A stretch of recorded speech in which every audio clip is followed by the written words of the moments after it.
Hello students, multinational corporation इन हरियाणा का अब हमारे पास जो है वो नेक्स्ट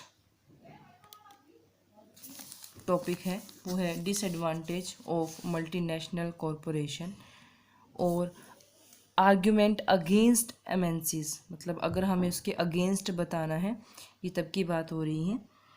पहला है इसमें हमारे पास outflow of funds from host economy. Host economy कौन सी होगी?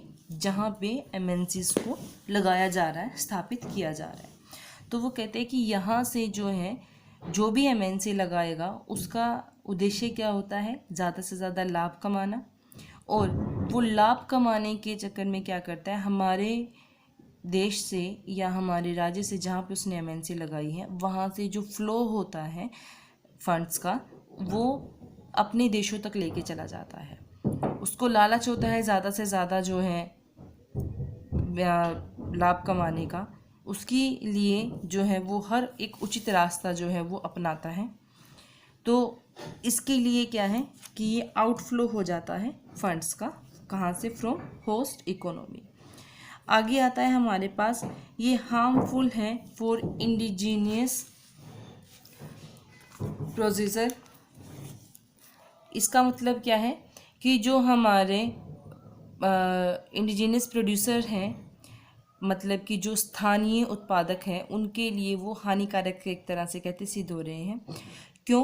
क्योंकि उसमें उत्पादन प्रणाली जो है उसमें अच्छी से अच्छी टेक्निक्स का यूज़ करके ये कंपनियां जो है पहले ही एक प्राइस फिक्स कर देती हैं। कहाँ के लिए? स्थानीय उद्योगों के लिए, कि आपने इतने प्राइस पे ही अपनी चीज़ को बेचना है।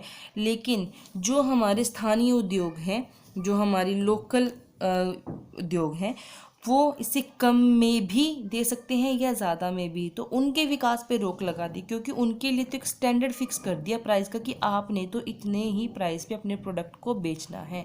तो जो हमारे लोकल इंडिजीनियस, इसको हम कह सकते हैं, जो हमारे उत्पादक हैं, ठीक है, तो उनको जो ये प्रोड्यूसर्स के लिए काफ़ी हार्मफुल जो है वो साबित हुआ है।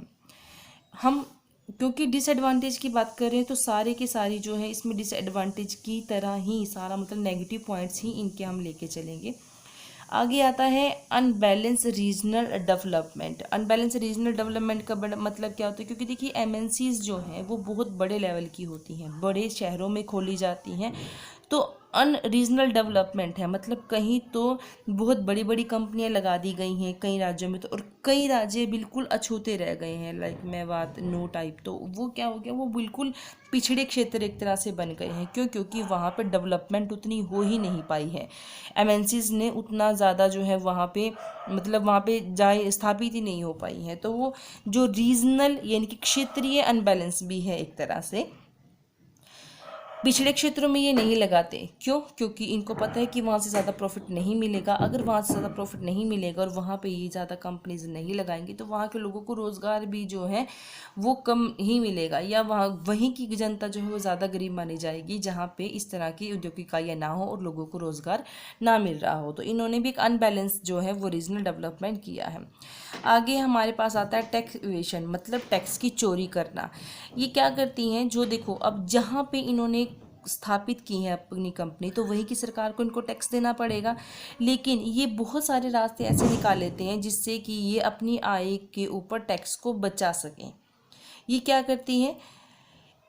इसमें सरकार जो है करों से अपनी आय को बढ़ाने के लिए कंपनी और निगमों के लाभ पर जो है वो निगमित कर लगाती है। सरकार तो लगाएगी tax.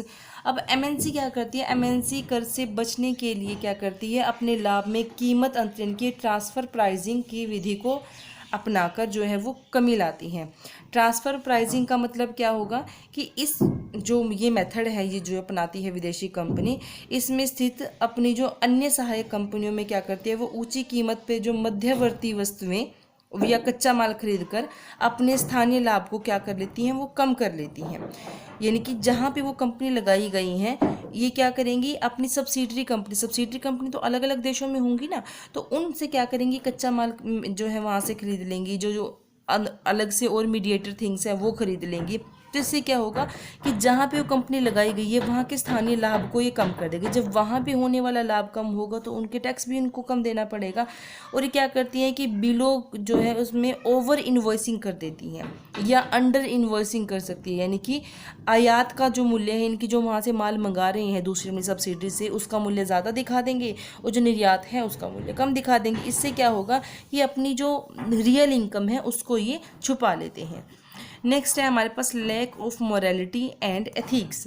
Lack of morality and ethics का मतलब क्या है कि इसमें ईमानदारी की कमी होती है। देखिए, अपने देश के लिए ईमानदार होना समझ में आता है, लेकिन दूसरे देश के लिए ईमानदार होना ये बड़ा कम पाया जाएगा।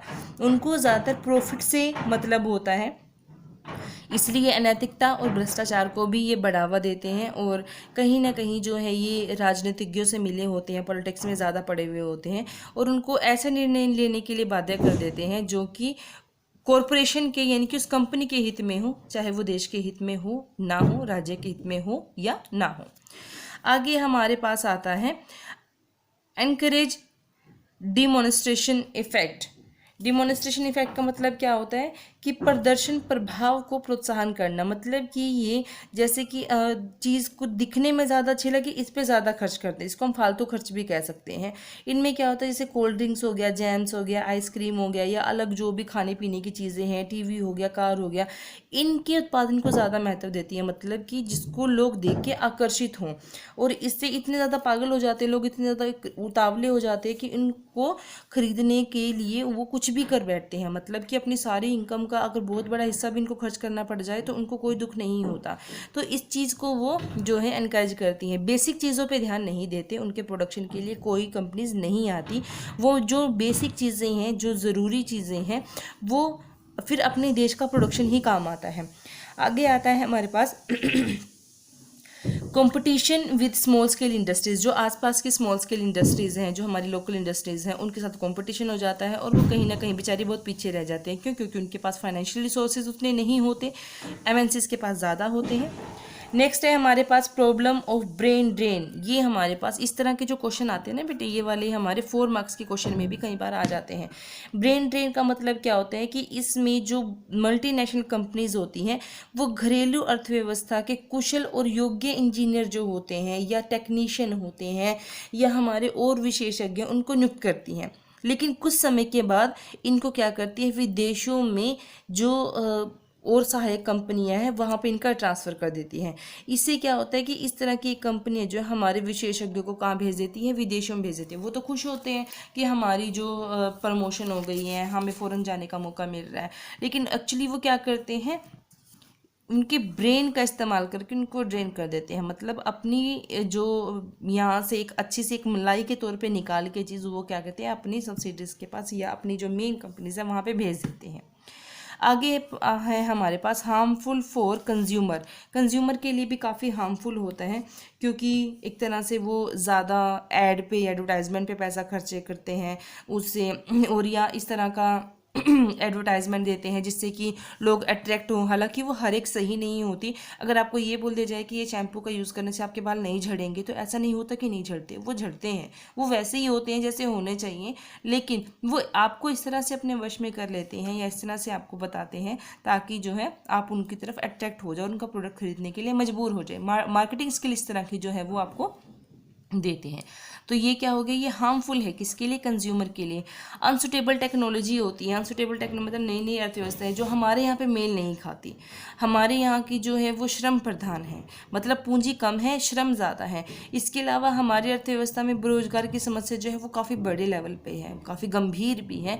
तो इन सब बातों का ध्यान रखते हुए हम श्रम प्रधान का ज़्यादा यूज़ करें, कि लोगों को हमें ज़्यादा यूज़ करना चाहिए, ना कि टेक्नोलॉजी की। क्योंकि देखिए, जहाँ पे 10 लोग काम कर रहे हैं, अगर वहाँ पर टेक्नोलॉजी का इस्तेमाल किया जाए तो 10 की जगह 2 लोगों से भी या 1 पर्सन से भी वहाँ पे काम चल जाएगा। तो वहाँ पे 8 या 9 लोगों को रोज़गार तो चला गया ना। अब जो चीज़ हमारे यहाँ पे ज़्यादा है, यानी कि श्रम ज़्यादा है, उसी का यूज़ हम नहीं कर पा रहे हैं। तो इसका मतलब क्या हुआ कि जब श्रम का यूज़ नहीं कर रहे तो हमारे लिए अनसुटेबल हो गए। टेक्नोलॉजी तो हमें सूट ही नहीं आई, क्योंकि उससे हमारे लोगों का रोज़गार चला गया। और इसमें आगे लास्ट आता है हमारे पास purchase of raw material and intermediate goods from foreign subsidiary. ये क्या करते हैं कि जो कच्चा माल होता है या इंटरमीडिएट जो गुड्स होते हैं वो विदेशों से खरीद लेते हैं। इससे क्या होगा कि जो घरेलू कच्चा माल है पूर्तिकर्ता तथा घरेलू मध्यस्थ के जो निर्माता हैं उनको नुकसान होगा। मतलब जो रॉ मटेरियल को दे रहे हैं एमएनसी को, ठीक है, ये जो इंटरमीडिएट गुड हैं उनको दे रहे हैं एमएनसीज को, तो वो तो एक तरह से ज़ीरो हो गए ना, क्योंकि इन्होंने क्या किया, इन्होंने तो अपनी सब्सिडी से मंगा लिया, ये भी सब्सिडी से मंगा लिया और ये भी अपना सब्सिडी से मंगा लिया। तो इनके जो है, इनके जो निर्यातक हैं, घरेलू हमारे निर्यातक हैं, जो हमारे पास घरेलू निर्यातक हैं, उनके ऊपर क्या पड़ा, बहुत बुरा प्रभाव जो है वो पड़ा है। ये थी हमारे डिसएडवांटेजेस। अब हम नेक्स्ट देख लेते हैं। अब हमारे पास आता है सजेशन क्या है एमएनसीज के लिए। पहला, गवर्नमेंट इंटरफेरेंस, मतलब कि जो भी एमएनसी लगाई जाए किसी भी क्षेत्र में तो उसमें हमारी गवर्नमेंट का इंटरफेरेंस होना बहुत ज़रूरी है। मतलब कि इन कॉरपोरेशन को ये पहले ही क्लियर कर देना चाहिए कि जो हमारी अर्थव्यवस्था है उसके हित में कार्य नहीं करेंगे तो इनका नेशनलाइजेशन किया जा सकता है। नेशनलाइजेशन मतलब उनको सरकार द्वारा जो है उसका अधिग्रहण कर लिया जाएगा या उसको अपने में मिला लिया जाएगा। उसके बाद आता है हमारे पास लोकेशन। लोकेशन मतलब जो बैकवर्ड एरिया है उनमें ज़्यादा से ज़्यादा एमएनसी को बोलना चाहिए कि आप यहाँ पे स्थापित कीजिए, ताकि उन क्षेत्रों का भी विकास हो सके, असमानता को दूर किया जा सके। उसके बाद है हमारे पास सुपरविज़न। सुपरविज़न का मतलब होता है कि जो सरकारी और गैर सरकारी एनजीओज़ हैं, ठीक है, सरकारी हो गए या गैर सरकारी हो गए, गवर्नमेंट या नॉन गवर्नमेंट जो एनजीओज हैं हमारे पास, वो बहुराष्ट्रीय निगमों के कार्यकलापों पर जो है वो बहुत ज़्यादा स्ट्रिक्ट जो है उनके ऊपर नज़र रखनी चाहिए ताकि उनकी गलत प्रक्रियाओं को रोका जा सके। उसके बाद है हमारे पास बेनिफिशियल कोलैबोरेशन। इसमें जो है उनका जो सहयोग है वो हमारे लिए लाभप्रद होना चाहिए, ना कि हानिकारक है। इसमें जो घरेलू क्षेत्र पीछे हैं उनको जो है वहाँ पे मल्टीनेशनल कॉरपोरेशन लगाने की परमिशन देनी चाहिए, जहाँ पे पहले ही मल्टीनेशनल कॉरपोरेशंस हैं या जो अच्छे एरियाज़ हैं उनकी बजाय।